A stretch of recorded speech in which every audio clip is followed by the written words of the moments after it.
But the reason I'm unbreakable is not because I'm actually unbreakable. It's because I'm unbreakable. You can't do stupid things and expect to not get hurt, not be broke, not break. Exactly, not have stupid results.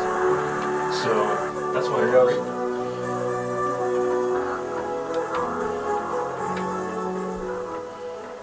Oh, that music gets me excited every morning.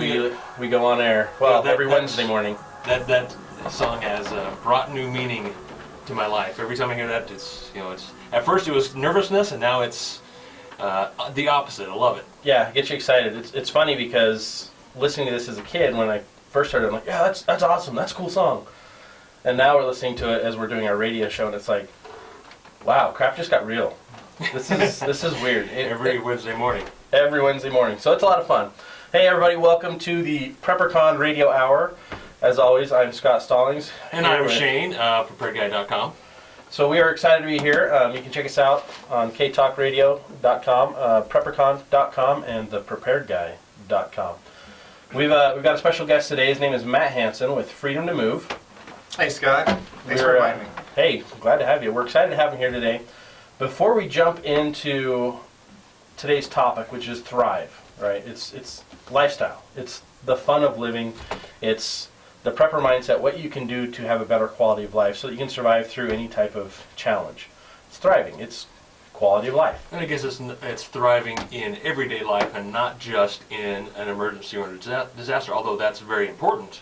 And what we're going to talk about today is very important, especially in an emergency. But it's quality of life, thriving in every single day. Absolutely. So we'll be talking about that today. We'll also be talking about something that's near and dear to my heart right now. If you tuned in last week, we talked a little bit about OUR, or Operation Underground Railroad. These guys are devoting all their time, talents, and resources to rescuing children from the sex trafficking trade. It's reportedly a $150 billion industry. It's disgusting. It's mind-boggling. It's mind-boggling, and it needs to stop. We are actually helping, K-Talk's helping with a fundraiser that's going to be, we've got a few things coming up. The main fundraiser is going to be December 4th at Bountiful High School. It's a free event. Let me point that out again. It's a free event. But it's not a kid-friendly event because we're going to be talking about sensitive things. We've got Tim Ballard, the founder of OUR. We've got the Attorney General, Sean Reyes, who's going to be our MC for the event. And then we have the Children's One Voice Choir, which is a phenomenal choir. That'll be the second half of the entertainment that night. And I highly recommend you come. Please donate. Please get involved. If you want to get involved early, check out their Facebook page. It's facebook.com/Our Bountiful Rescue. And that's just OUR spelled out normally. Bountiful Rescue. Of course, you can also check out PrepperCon on Facebook and Prepare Guy on Facebook. We're, of course, sharing posts. And one thing that I've kind of tried to encourage is the OUR T-shirt. They're selling T-shirts at the event. You can get online. You can order them from OUR, from the rescue themselves. Absolutely. And wear it, take a picture, put it on Facebook, post it, share it, create awareness. Absolutely. And if you want to get in early and get involved, we've actually got two fun things going on. Tomorrow at the Sportsplex in Kaysville, I know it's a little north for some of you Salt Lakers and further south, but I really challenge you to get out there. They're actually trying to break a fitness record of more than 300 people doing the fitness challenge. And the nice thing is even if you're overweight and out of shape like I am, it's going to be fun for you. They try to make this an exciting and fun Thanksgiving workout. It's going to be at 9 in the morning. It's $10 per person. All the money is going to go to help rescue these kids. Awesome. And anyone who actually signs up and joins Sportsplex as a member, your sign-up fees this month up until December 4th are 100% donated to OUR. Awesome. So that's huge. And then the last bit is they're doing an online auction right now. Oh, are they? If you want to get your early bird shopping done, this is better than Black Friday because all the deals I've seen on here are phenomenal. And it's easy to get to. It's if you go to the Bountiful Rescue page on Facebook, it's right there on their page. But it's 32auctions.com/Bountiful Rescue. If you have a hard time finding it, just go back to the Facebook page. It's an easy click through. But there's jewelry deals like from local jewelers. There are gift baskets. I mean, there are things you can buy anywhere from $20 to $100. Help you get ready for Christmas, right? Absolutely. So I guess also they have a silent auction the night of the fundraiser, correct? Yes, that's the silent auction is going on now through then. Okay. And actually, correction, the workout tomorrow is at 8 in the morning. So it's a little Okay. earlier than I thought. I'll be there. Okay. Come join me, have fun. It's going to be a great opportunity for everybody to do something good for yourself, but also do something good for everyone else. In addition to just regular donations, they're also, I guess, accepting donations. Like, for example, me as a prepared guy, I've donated a couple of consultation sessions, which you can bid on and have in-home consultation and evaluation of your preparedness needs. That's just one thing that I've stepped up to try and donate. And they're also looking for others to donate as well. Corporations, businesses, if you have a product you'd like to give away to help support the cause, Absolutely. contact OUR Bountiful and let them know you would like to donate that and support the cause. So as a quick recap, tomorrow's workout, Kaysville Sportsplex, 8 a.m. Online silent auction is going on now through December 4th, and then the main event, December 4th, that's going to be at the Bountiful High School. It starts at about 6:30 p.m., so make sure you're there, have fun, come get involved. In fact, Freedom Move is actually doing a gift basket in the silent auction. Is that right, Matt? We've given a gift basket, and we're also, we'll talk about it a little bit later in the show, but we're donating a portion of our proceeds as well. But if you guys haven't seen OUR, this is amazing. I mean, these guys are literally going into the jaws of hell and rescuing these kids out of sex slavery. I mean, they physically go and are saving them and rescuing them out of, from the slime. Yeah. And the nice thing is they've got a 100% conviction rate, like, of everyone that they've busted. All these bad guys are going to jail. They videotape the entire bust, so these guys cannot get out of it. That's been the problem in the past, is they've made kids have to go in and talk about their situations, talk about what happened to them in the courts, and that's hard for the kid to relive. That's traumatizing again. But now they videotape the bust, they videotape the buy, so they get the bad guys on tape, and they just nail them. They put them down. They don't have to go back in and relive that. Yeah, and the kids are protected. So I admire them for the restraint more than anything else. Oh, yeah. If any one of us were in their house like That's a that. great point. yeah, I could not do that. And I guess what they also do is help these kids rehabilitate from their Yeah, they've actually partnered with the Elizabeth Smart Foundation, and so they get the psychological, the emotional, the mental well-being and health restored after they're done with the event, or done with the rescue. So it's a whole solution for these kids. Something I feel really strongly about. If you can participate, if you have a desire, please get involved. If you just want to donate, go to bountifulrescue.org. If you have questions for us, you can send us an email or ping us on Facebook, and we'd be more than happy to get more information out to you. But let's change gears a little bit, not as sad a topic, but we've got our special guest here, Matt Hansen. Tell us about yourself and tell us about Freedom to Move. Fantastic. Thanks, Scott. So I'm a little bit of background. I'm a doctor of physical therapy. And through the years in practicing physical therapy, I'm also a professional writer, and I've had a number of patients just ask me if I could recommend a home exercise program that wasn't typical of everything that we see. We see the P90Xs and all these high impact, what we refer to as high impact videos. And the Freedom to Move series really breaks the mold. Those types of the high impact videos are fantastic for a certain segment, but how many people really can do them, or how many people burn out on them after just a couple of weeks? Yeah, I actually tried one of those high impact exercise programs a couple times. I never made it through the full 90 days. I always got injured, and I don't know why that would kept happening to me. But so how does this apply to just everybody? I mean, you said it's adaptable for anyone. It really is. So what we've done is we've taken the exercise and we made them adaptable to anyone, whether somebody is a competitive athlete or whether they're not able to move at all on their own. We actually show people how they can perform the exercises with the assistance of a partner. And so it's really based on concepts of exercise and sports science. So we bring the science into it as well to show people and teach them how to adapt an exercise. So if you can't perform it in one position or you can't perform a certain exercise, that's all right. It's still possible to work out that part of your body. That's awesome. So let's talk about how that applies to prepping. Okay. Because that's what we're here for, right? You guys are all listening to us because it's PrepperCon Radio, not, hey, we're going to talk about fitness today. Sports medicine. Reality is we are going to talk about fitness because I think that's one of the most forgotten aspects of your daily preparedness.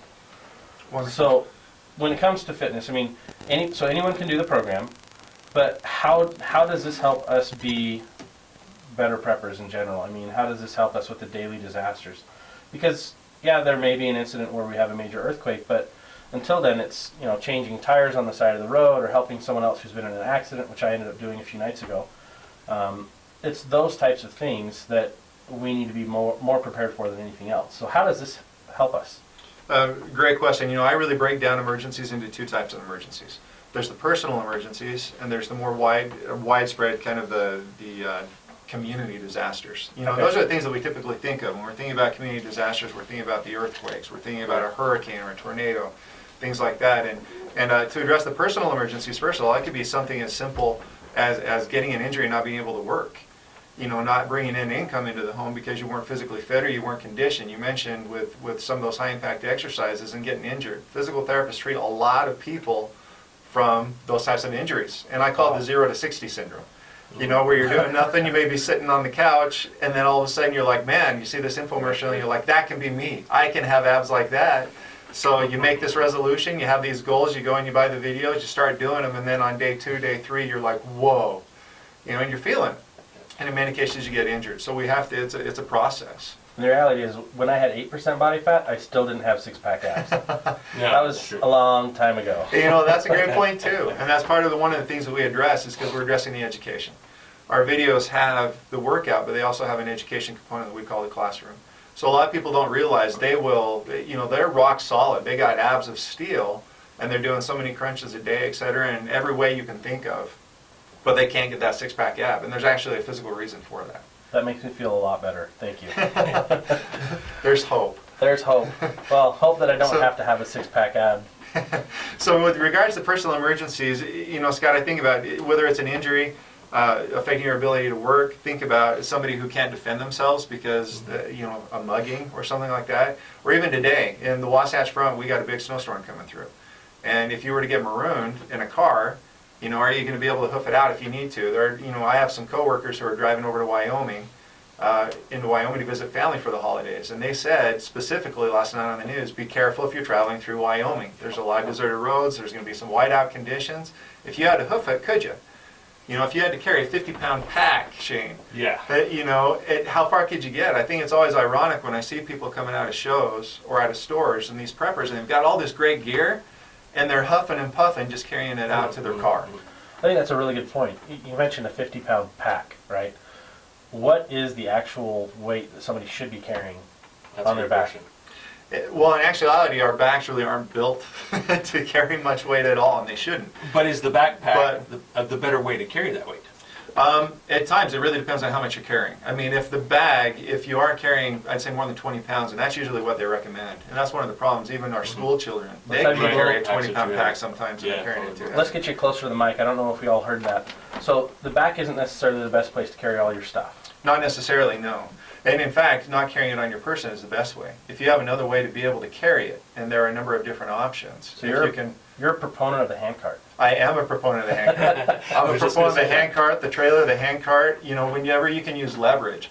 The thing is, when we're using our back for the leverage and we're using that, we're prone to injury. Which means if you're going to carry a 50-pound pack, you better be in shape. You better have your core strong. You've got to be, and I'm not talking about CrossFit gym fit, right? Right. That's not really what we're talking about. Is looking like a bodybuilder, looking like a weightlifter. It's really conditioning is what we're talking about. Gotcha. You know, I refer to some of those muscles, and the muscles that get all the attention are what I refer to as the bathing suit muscles, right? Okay. And that's great. We all want to look good, but I think all of us, at least in this room, in the studio, we're married. We still want to look good for our wives, right?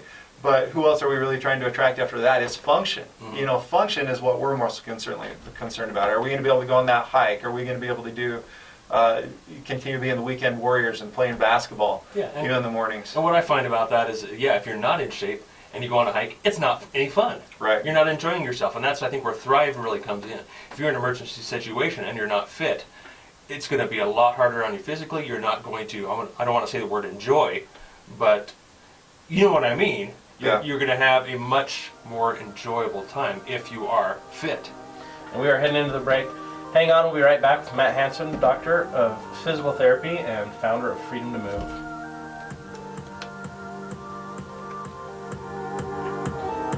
Goes fast. Yeah, it does Sweet. make sense. So, if you want, personal stuff we talked about a little bit more, and I could talk about the larger disasters.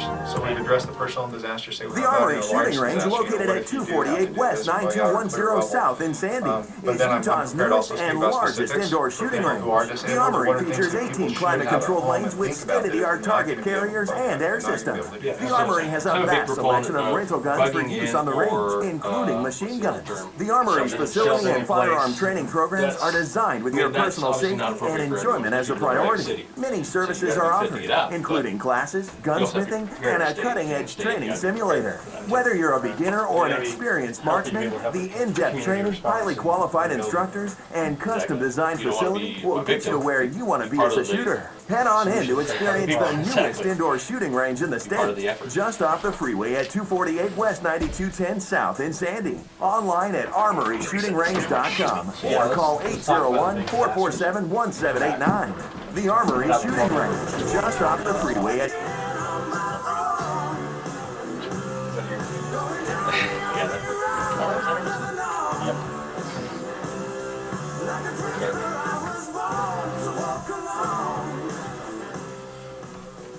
All right, like a twister, we are back, and I'm way too loud.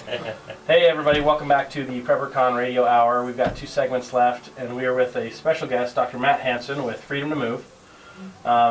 Let's talk a little bit more about big disasters, but before I do that, let's give a shout out. You are listening to K-Talk Radio, that's AM 630, KTKK on Twitter, and if you want to follow us on Instagram, it's K-Talk Radio, and Facebook is simply K-Talk Utah. Feel free to join in the conversation. You can call us at any time at 801-254-5855. We want your participation. This is a great opportunity to talk to Dr. Matt Hansen, not just about Freedom Move, but more importantly about your preparedness goals, how fitness plays a part, overall wellness, and just, we can answer questions on what your plan entails and how to help you with that. So please join in. Again, that's 801-254-5855. We look forward to your calls.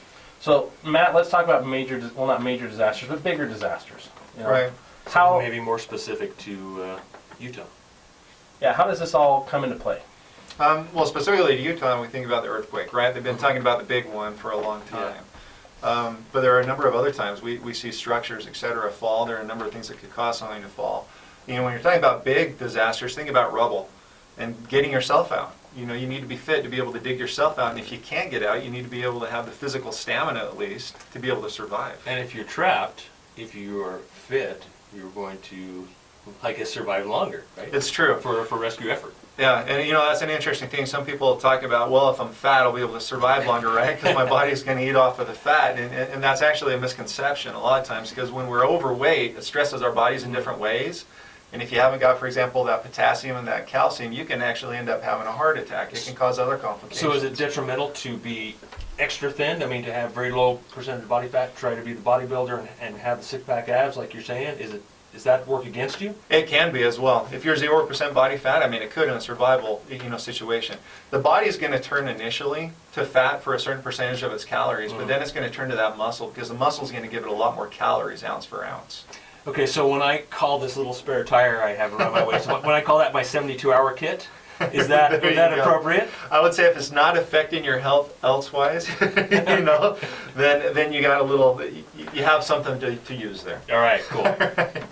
So, large disasters also, I kind of refer to it as, I tell people, if you're not able to take care of yourself, how are you going to take care of somebody else? Absolutely. And there are some people who have physical conditions that there really isn't a whole lot you can do about it. I mean, if somebody, for example, is paraplegic, they're not all of a sudden going to be able to get up and declare everybody else out necessarily, but there are a lot of things that they can do for themselves.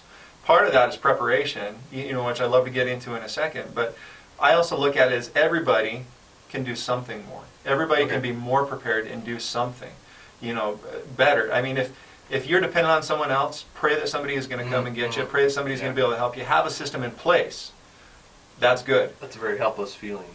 Yeah, but it's good knowing that somebody else can help you, and it is a helpless feeling. If they have that plan in place. Right. If you're able to take care of yourself so you don't become a burden to someone else, that's better. And then if you're able to take care of yourself and help somebody else, that's best. So better off. Exactly. And that's really what we're shooting for, is trying to help people to reach their full potential, whatever it may be. whether it's good, better, or best, reach that full potential in an emergency situation and be prepared for it. Awesome. Now, when I have particular goals for myself in fitness, as in, okay, I need to be able to sprint a quarter mile, like from this time, or run a mile, and that has a lot to do with emergency. Say, for example, in chasing down a pronghorn animal. Well, if yeah, you're exactly. hungry, I mean, If you're could you, hungry- Shane, chase down a pronghorn animal? No, It's the fastest that's, animal in North America. No, absolutely not. I You got some come to work to terms do. with that, but No. but no, you're absolutely right. If you need to chase your prey, you need to chase your food. You got to be fit. And I can't even chase one down in my car. Like, that's the reality. But you could wrestle a grizzly bear. Oh, that's true. Yeah, Wrestle and that's true. lose. Yeah, well, I don't know how If many it's, if people it's a have... cub, I've got a chance. Well, you know, Scott's get got Dan in here. huge Dan is forearms. all about that. We had our guest last week. He wants to fight a cougar. I know that's one of his aspirations. That is crazy. So other than chasing down a pronghorn, when it comes to your fitness for disasters, I mean, what are some of the core things that people need to be focused on? Okay. I know health and nutrition we need to talk about in great depth later, but let's talk about the exercise components Sure. with the right nutrition to help with that. One of the most important things is going to be stamina. So your endurance, your cardiovascular endurance is extremely important in an emergency situation, not only if you have to bug out, if you have to walk long distances or perform other work, if you're putting up a shelter, if you're doing other things like that. But your body, as it becomes more conditioned, becomes more efficient. It becomes more efficient at using calories. It becomes more efficient at conserving that energy as well and learning how to pace itself. So becoming fit from that sense is probably the first thing. Now, one thing that I realize is that people can do more than they think they can. They may not be fit, but they can push their bodies further than they think. Mm-hmm. How does your program, I guess, can help to condition people so that they realize, I could do this? Fantastic question. And I think, again, the program itself is building on what you're able to do now and progressing. So a lot of people don't realize, if you were to say, are you able to do this? Like you said, am I able to run a mile, 7-minute mile or something? If I were to ask you that right now, you may say, no way. But if we were to start out segmentally, and if we were to start out walking it and then running a quarter mile, running half mile, and then all of a sudden you're there. And you're like, wow, what else can I do? So it's building up on that. Now in an emergency situation, it comes at you 100 miles an hour. And you're called upon to do things that you hadn't even imagined beforehand. That's where the adrenaline kicks in. Now that's where adrenaline kicks in. And as we get past these mental blocks, the same thing happens when we're exercising and doing a fitness program. It just comes more slowly and we're able to realize it, but we're passing those mental blocks. So we're conditioning our bodies as well as our mind. Exactly. About what we're able to do. I think that's important because oftentimes we forget how a strong mind will get us through tough times. The body will go a lot further than our mind thinks it will. That's true. You hear that in training, you hear that in sports, you hear that in survival situations. If you can overcome the mind, you've got a better chance. But it's easier to do that when you've been training the body. And that's why you lasted a couple of weeks with those high-impact programs, Scott. Because, your mind, you realize, man, you're pushing yourself through, and you literally are. You're grunting. Is that adrenaline? Is that daydreaming of the perfect body? Right? And it gets you through those first couple of weeks. But then if the body is not backing it up, you burn out. Absolutely. Right. Still daydreaming, by the way. I'm having a perfect physique. Apparently I've got giant forearms. He's as got you the mentioned. forearms down. I need to... Right working on now those they have things, nice coating of insulation that I need to burn off. But, I think it's funny because, so many times we set goals and we try to get in better shape. And it's easy to fall off the wagon, I guess you could say. But when we start seeing there's the improvements, it's easier to stay on the wagon. Right. How quickly do people start seeing results when they're using the proper techniques and the proper form Principles. and proper Yeah. principles? If you're applying them, and that's the key, if you're applying the proper principles, you should start to see results almost immediately. Now, it may not be in the mirror, but you're going to feel the difference. You're going to feel more energetic. And that's why I tell people, after you exercise, within 2 hours after you exercise, there's going to be that post-exercise fatigue. But within 2 hours, if you're not starting to feel better than you were before you started the exercise, you're probably overdoing it. Okay. So you need to start out kind of slow and then build up from there. People, as far as the bandwagon, we're coming around the beginning of the year again, right? Most everybody signs up for health clubs, gyms, etc. in January because they have all these New Year's resolutions. 80% of those people will drop their membership or they never go by February. Wow. Okay, so I need to so let's just say I actually do start a fitness regimen, right? And as a prepper, I'm trying to get myself more well-rounded physically, emotionally, mentally, all those things. Say we start that. Well, let me back it up. Say I've got an injury, an existing injury, and I start that. Perfect example is my wife. She's got a bad knee. She had the surgery and replaced the meniscus in her knee. Some of our listeners have had those types of injuries. How can we get better fit when we've got those limitations? Right. There are ways to adapt the exercises, and that's kind of what our program goes over in the program videos, and there's so many different ways to really, that in and of itself is a whole nother show or shows depending on the specific injury. Because there are specific injuries, and there's ways to adapt them. And that's what the program teaches people, is how you can adapt it. For example, in the case of your wife and the meniscus.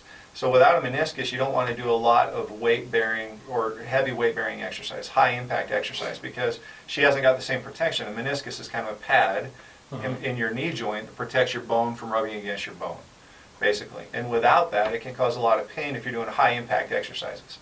So running long distances may not be the best activity for your wife any longer. It's probably not best for her to carry a 50-pound pack exactly. a lot of miles. No, that wouldn't be either. But she can do those same types of exercises that build the muscle in what we refer to as a non-weight bearing or in a weight bearing reduced, a gravity reduced position, which is explained again through our programs on the videos, and take that weight off and still get the benefit of the exercise.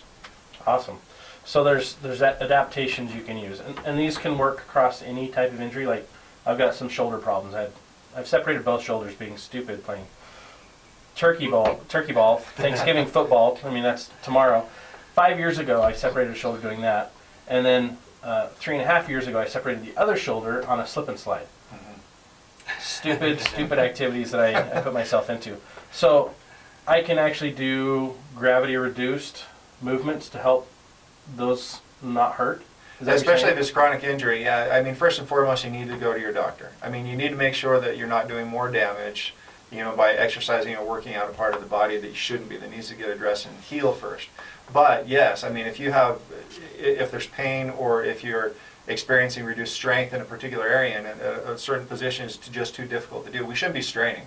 Okay. We go to the gym all the time. We see these people. We're self-conscious a lot of times at the gym. We see the guy next to us and he's bicep curling, 50 pounds. So we feel we need to, and so we try to. But then instead of curling that, you're leaning to the side, you're grunting, and you're really not working out the muscle you're trying to target to begin with. So that's a good point. You shouldn't strain. You should have to maintain good form. And if you're not able to do it in one position, then you can do it in the next position. And I guess the question is, are you trying to build bulk, or are you just trying to, say, like yourself, build stamina? That's a good point too, because as far as muscle stamina, so bulk, there's different configurations. When you're trying to build strength, you do want to have lower reps, higher resistance. Right. So if you're bench pressing or something, your target is between 8 and 12 reps. Some people even go, if they're going for mass, they're saying 3 reps. Okay. And that's it. You're just lifting that bar 3 times, but As heavy as you possibly can for those 3 times. And that's not, I don't advocate for that. Really right. strength and advocate for 8 to 12 times. If somebody is working on stamina of the muscle, of a particular muscle, then we're talking about 30 to 50 reps and lower resistance. So that's not like a tendonitis. Someone who has tendonitis and you're trying to build up that endurance of a muscle and strengthen the muscle without overstraining it, that would be higher reps, lower resistance. So drop the weight or drop the gravity resistance is what you're saying. Yeah, so it all depends really on your goals. That's really helpful. Awesome. Yeah, it's funny because we look at what we're doing for ourselves a lot, and with PrepperCon we want to focus on how we can help families be more prepared, and part of that is multi-generational families. Yeah. My mother and father-in-law, amazing people, but they've had health challenges. My mother-in-law went through cancer treatment, and there's certain things you've got to do. With what she did, there's certain different types of movements she's got to be careful with, and same thing with, like, my father-in-law had double knee replacement. Yeah. So what do you recommend for people who have multi-generational homes? Because that's getting more and more popular. What should be like the evacuation plan for someone with mobility issues? Right. Well, I'd say first and foremost, we have to make sure that there is a plan in place. Whether somebody lives, and you're talking about multi-generational homes, or maybe that somebody, an older adult, is living alone, you need to make sure that there's a plan in place to have somebody check on them. I've worked in home health for a number of years, and it's really sad, but you would be surprised how many people have a fall at home and just aren't strong enough to get back up, and they die from dehydration from laying on the floor because no one came and checked on them. for a couple of days. And it does happen. I can attest to the fact that it happens. We've all had fun with the commercials. You'll remember from years ago. Exactly. See, I didn't even have to say the tagline. You remembered it. So we all have fun with that. And there's products though. The MedAlert product is great, but think about it too, because some of those products are hardwired. So they're hardwired, meaning they're into your phone line. Now, if the phone line goes down, it's not going to work. So it's important to have and some of them though are actually on cellular technology. So I advocate for those that are on cell technology. So even if your hard line goes down, you're going to have that. But again, the towers can get overwhelmed in an emergency as well. A whistle. So you have to have, I believe in redundancy. When it comes to an emergency situation, I believe in redundancy. Absolutely. Have a plan A, have a plan B. Even moving that person's phone close enough where they can reach it, or it's on a lower table so they can reach it when they're standing, or if they're on the ground, can be a lifesaver. All right, so multiple redundancy. That's huge for preppers. We all know that. Yeah. Always have a backup to your backup. I think that's a really key thing we need to think about when we're talking about, especially like, my parents, my mother-in-law, father-in-law as well, like, you want to be able to take care of them in a disaster. The reality is you might not be able to get to them. Maybe you need to have phone numbers for neighbors and other people that are close to them that they can contact them.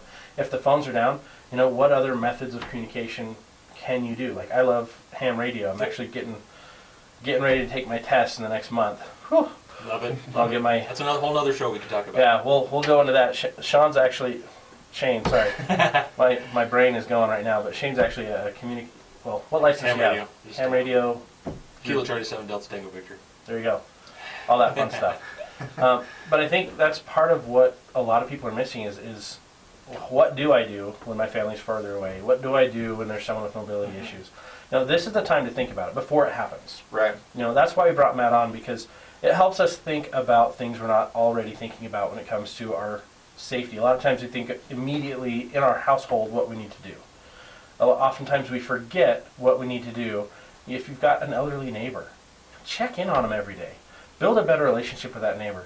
The only way we as preppers and we as the prepared can get better is by including our neighbors, our friends, our families into our safety net, into our plan. And make them part of your plan and practice that plan as well. Practice. The fun thing is we do skills practicing with niece and nephews, and for earthquake simulations and for fire simulations. We'll run through and do drills, but do we do drills for the whole family? Do we do drills with our community? Think about that. Join us back. We'll be back in about 2 minutes. We're going to take a station break. You're listening to AM 630 K-Talk Radio, and we are PrepperCon Radio.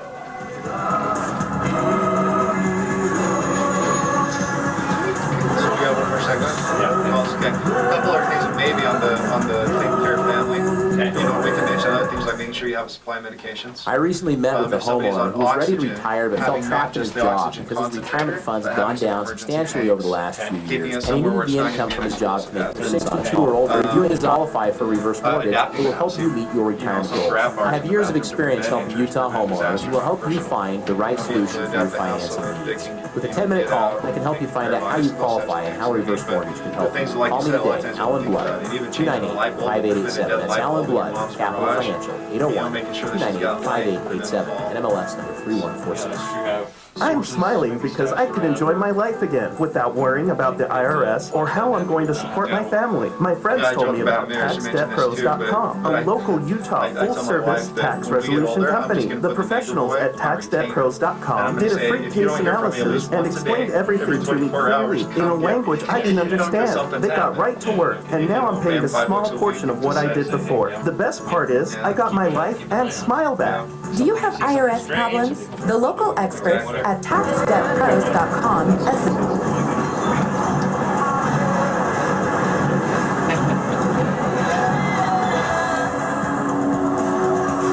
Okay, so I pick the music, but I don't choose when it gets played. So this is one of Shane's favorites, Armageddon. Woo! Yay! No. So we're PrepperCon Radio. We're poking fun at the apocalypse today. We've got a special guest in the house, Dr. Matt Hansen with Freedom to Move, and your website again is freedomtomove.org. Yeah, so it's the number 2, freedom2move.org. Oh, thank you. And so we've been talking, first part of the hour we talked about kind of fitness, wellness, how we can improve. Second block we were talking about things we can do to be better prepared, especially if we have mobility issues or we've got multi-generational homes.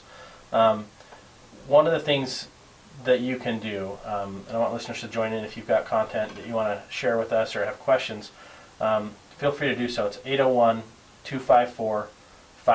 But one of the things you can do to just be better prepared in general is to have a plan. Have a plan for all these different things you need to worry about.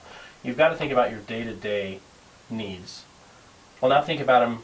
How are they going to fall off track in a disaster scenario, in a minor emergency or major catastrophe? So let's talk about that. During the break you talked about medications. Right. What do you do in those situations? Or if you're on oxygen, what do you recommend we do with people in those situations, that we care about? Right. So it's important to have a backup going to medications, for example, to have a supply. Now, pharmacies or doctors, for example, will prescribe up to a certain amount in addition to for people, and that's important to take advantage of it. Yeah, and it's very important to take advantage of it and have it in stock and rotate it much like you would food storage. Yeah, just like your own cupboard. Right. Exactly. Think about somebody who's diabetic and requires insulin. Yeah. That can become an emergency really quickly, or even an inhaler with asthma. So there, or heart medication. There's all kinds of things. So people, if they're letting their prescriptions run out and not taking advantage of that supply, which law will permit, there's a problem. They're setting themselves up for disaster. Now here's a question which you may or may not know anything about. You hear all over the internet about fish antibiotics. Do you know anything about that? About fish antibiotics, or about fish oil and fish antibiotics as a replacement for human antibiotics? Okay. That require pet, fish right, and and pets. Oh, I see. Okay, I got you. Yeah. Because there's a lot of people online that are like, Right. if you just buy this fish version, it's the same as Right. this. So I have to be very careful because the FDA permits one thing and doesn't, right? But and again, I'm not a medical doctor. However, the medications are the same. They may be different dosages, and that's where you have to be really careful, because somebody administering a dosage, well, many of the medications are the same, I should say, not all of them. All right. But some of the medications are the same. If it's the wrong dosage, it could cause big problems, and technically it is illegal. Well, yes. Just wanted to get your quick take on it. Okay, no. But no, I understand where you're coming from. Emergency is an emergency, right? Exactly. Yeah, exactly. emergency is an I emergency. just want to make sure I don't grow gills if I got a headache and I need to take some medication. Take some fish antibiotics. There you go. That's right. So we talked about medications. Food and water, same thing. You need to make sure it's accessible, that you're keeping it in a couple different places in the home, so that you can get a hold of it, whether it's a parent or whether it's yourself. It's important to do those types of things. And then preventing disaster is just as important. So going back to the personal disasters again, what can we do to prevent a fall in the home? Putting tread on the bottom of the bathtub, putting grab bars in, making sure that if there's a dead light in the garage that you're replacing it by the stairs. I joke and say that when I get older, I'm going to have the neighbor kid on retainer. I'm going to pay him $5-10. Well, by then, inflation, holy smokes, I don't know what it'll be, but I'm going to put him on retainer and say, if you don't hear from me every 24 hours, come get me. Or if you see anything suspicious, come get me. That gives me an opportunity to, share my life stories with him once a day. Yeah, that's true. That's true. You're thinking As way well far as to ahead, check aren't on you? me. I don't think That's that right. far ahead. I'm never getting old. I don't know what you're talking about. Oxygen, I should say, is probably the final thing I should mention, because concentrators is something that you can plug in, which is great. And it works if you have electricity or if you have a generator. So an oxygen concentrator is something that you don't have to have that tank for, because it just pulls the air, it compresses it, or compressor, it compresses it. So, that's great, but in an emergency situation, again, you need to have oxygen tanks that you're keeping somewhere, especially somewhere for where you're not going to have an explosion, right? And keeping it somewhere that's accessible, that would give you that emergency supply. And keep them separated, right? It's good to have your preparedness tools in different locations throughout the house, because if you can't get to it, it doesn't do you any good. Right. I see people that'll put all of their food storage in one room in their house, their cold storage room. Well, most cold storage rooms are completely surrounded in concrete. That's a nice vault. And if there's an earthquake, how are you getting into your vault? You may not be able to get in there. You may not be able to. That's why I'm a huge proponent of put your stuff in different places throughout the house. It's good to have your go bags, in case of an earthquake. Some people call it a bug out bag, some people call it a 72-hour kit. I think 72-hour kits are dumb. They need to be 96-hour kits. FEMA just came out with this. I've been doing this for probably 10, 12 years, a 96-hour kit for 2 people, in case I get really hungry. Or maybe if I've got someone with me. But FEMA just now started saying, oh no, 72 hours isn't enough time. It'll take us at least 96 hours to get to you. That's on a really good day. You need enough to be able to get you through. I mean, Harriman a few years ago had those fires, and people were having to evacuate their homes. And then you saw on the news people driving out with campers full of stuff. Well, how nice is it if you can just run to the door, grab what you need, toss it in your car, your truck, your camper, but you've got it by multiple doors, multiple exit strategies out of the house. Closet, keep it in the garage. Yeah, I keep a bag in my car at all times, and then every time I go over 30 miles, I've got another bag with me. Jane's got a box of cookies under his bed. Yeah. In my bag right now. Okay. There you go. But it's important to have different things. I mean, even to the simplest thing. In case of an earthquake, it's good to always have a pair of shoes at your bed. Because the number one injury is cut feet. Yeah, flashlight and shoes. Flashlight and shoes. Have those handy.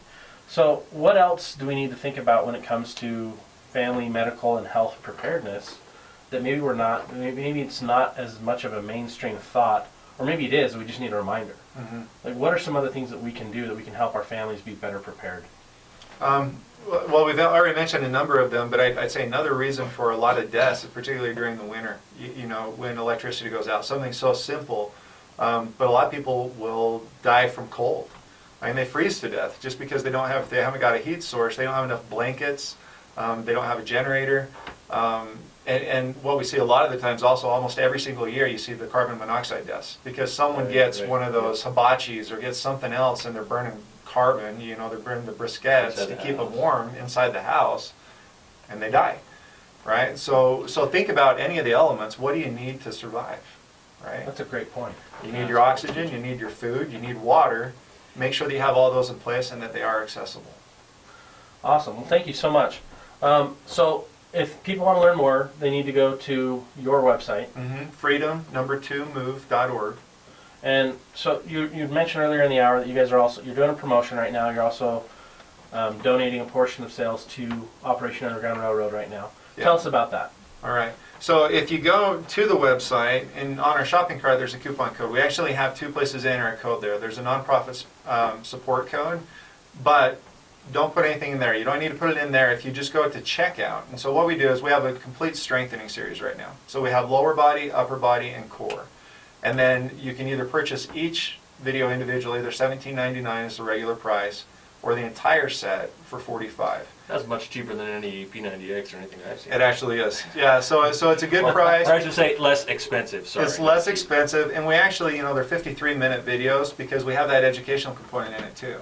The workout is structured so that you can do either part of it or all of it. You don't have to do the entire thing all at once. They're segmented by exercise, and then we have the classroom part. So it's a good value. But on top of that today, if people go in and where the coupon field is, so the coupon code field, put in PrepperFit. So if you put in PrepperFit through the end of the year, they'll save 15% off either on individual videos or on the entire set, and we will donate an additional 10% to OUR of that purchase. So a total of 25% will be designated either for discount or to OUR. Wow, thank you very much. That's fantastic. So you're not only buying a video if you want to go to the website and get your set of videos, but you're also helping OUR. They also have a gift basket you guys provided to OUR for part of their silent auction. Right, that's a full set of the videos, and then we have some other additional kind of fitness stuff in the basket also. So some weights and other fun stuff. Water bottle. Yep. Oh, cool. There you go. Water bottle goes right in your emergency bag. That's right. There you go. Yeah, that's the other thing we talk about is water. I say here some people should drink. Okay, take your body weight, cut it in half, drink that in ounces. What's your take on that? Water. Well, it's interesting too because you also hear as far as every day you should really drink 8 glasses of water a day, right? And that's not necessarily the case. We may be overdoing it in some cases. But your body gives you some signs as far as what you need, right? Now, when you're rationing, it's completely different, right? When you're rationing, they talk about doing, a cup or 2 cups every so many hours, right? Everyday needs, really listen to your body. If your body is becoming, for example, if you're getting cotton mouth, right? That's a sign of dehydration. Headaches, another sign of dehydration. Your urine color, right? If it's clear, it means you're more hydrated. If it's really dark or smelly, you're getting dehydrated. You need some more water. Yeah. And I guess if you get into the trap of drinking sodas all day long, and you're not going to really necessarily know when your body needs water because you're not taking enough water in. Right, and that's the problem with that's the problem with the sodas and other, even fruit juices sometimes because they have so much sodium that you're thinking, well, I'm taking in the liquid. But the sodium itself is working, it's counteracting really the hydration process because it's drawing water out of the body cells, the sodium is. So that's why you can't really get... Isn't it you just drink more soda? Right. It would just even And you're worse just for you. not quenching your thirst. And you're like, man, I can't stop drinking. Well, there's a reason. Yeah. Well, then you end up diabetic because you've had so many sodas to try to hydrate exactly. that you're That's filling your right. body full of sugar. You know, and that's a good point, Scott, if I can jump in just there too. It has to become a lifestyle. So that's another reason why people burn out on fitness and things like that is because it's something I have to do. You know, if you look at it as a chore or drudgery, you're not going to do it. You're going to stop doing it. You know, it has to become a lifestyle. And so whether it's what you're doing it while you're watching the evening news, great. Make it part of your routine. My wife and I, you know, at first she made fun of me, and now she's doing it with me. When we brush our teeth sometimes, we're doing some exercise. We're doing heel raises or something. Yeah, I'm really. sitting there brushing my teeth, but I'm getting it in. You know, Up, down, up. Exactly, yeah. So there's different ways that you can get it into your day or make it a routine. If you're at work, standing up every 20 minutes, taking a little walk, or doing a couple exercises there on your side of your desk. You'll catch me in the grocery line, stretching my legs, pulling my leg back, stretching my hamstrings. Yeah. Or are you just faking that so you can see the tabloids and no one really knows you're looking at the tabloids? Hey. Well, hey You've guys, done this before, haven't you? thank you so much for being here. Everybody, please take that extra effort to get involved. Do something for yourself, physically healthy, improve your lifestyle. We'll be back here next week, same time, 9 a.m. to 10 a.m. with PrepperCon Radio. Thanks for coming, Matt. Thank you. You've been great.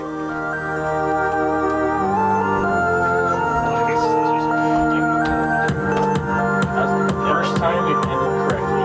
That's a good time. No, I think you ended great last time, didn't we? I was like looking at the clock. Yeah. Last time Sorry we didn't have colors, but you know what? we That's should okay. have planted at least family colors, right? I mean, we had enough material, we got through it. Yeah. So. Are you living with old and ugly Thank carpet? you. Did good. Want new carpet? But it's just too expensive, right?